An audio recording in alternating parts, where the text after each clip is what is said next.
বিসমিল্লাহির রহমানির রহিম। সবাইকে আসসালামু আলাইকুম এবং শুভেচ্ছা।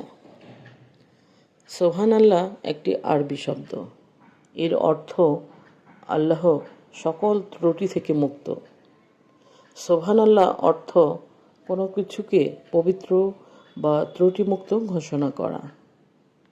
সুবহানাল্লাহ বলার সময় আপনি ঘোষণা করছেন যে আল্লাহ নিখুঁত, যে কোনো ত্রুটি, দুর্বলতা বা সীমাবদ্ধতা থেকে মুক্ত।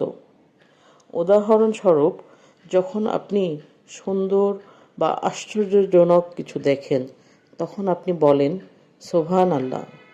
অর্থ আল্লাহ কত নিখুঁত, যিনি এটি সৃষ্টি করেছেন।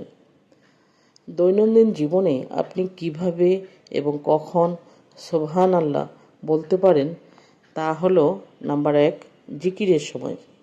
রাসূলুল্লাহ সাল্লাল্লাহু আলাইহি ওয়াসাল্লাম বলেছেন, যে ব্যক্তি দিনে 100 বার সুবহান আল্লাহ ওয়া বিহামদিহি অর্থাৎ আল্লাহর পবিত্রতা এবং তার প্রশংসা বলবে, তার পাপ ক্ষমা করা হবে, যদিও তা সমুদ্রের ফেনার সমান হয়। সহিহ আল বুখারী। নাম্বার 2, যখন আপনি সুন্দর বা আশ্চর্যজনক কিছু দেখেন, উদাহরণ, আপনি একটি সুন্দর সূর্যাস্ত, একটি সুন্দর ফুল অথবা একটি নবজাতক শিশু দেখেন, আপনি বলেন সুবহান আল্লাহ। অর্থ আল্লাহ কত নিখুঁত, যিনি এত সৌন্দর্য সৃষ্টি করেছেন।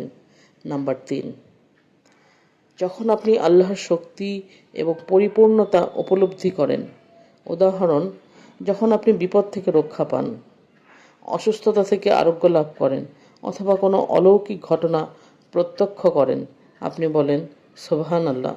অর্থ আল্লাহ সত্যি সব কিছুর উপর ক্ষমতাবান। নাম্বার 4, যখন আপনি কিছু ভুল বা পাপপূর্ণ কিছু শোনেন বা দেখেন, তখন আপনি আস্তে আস্তে বলতে পারেন সুবহান আল্লাহ।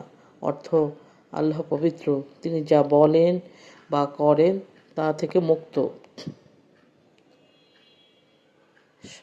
নাম্বার 5, শান্ত এবং প্রতিফলিত হওয়ার একটি উপায় হিসেবে যখন আপনি চাপে হারিয়ে যান, তখন নীরবে সুবহান আল্লাহ পুনরাবৃত্তি করলে শান্তি, মনোযোগ এবং আধ্যাত্মিক সংযোগ আনতে সাহায্য করে।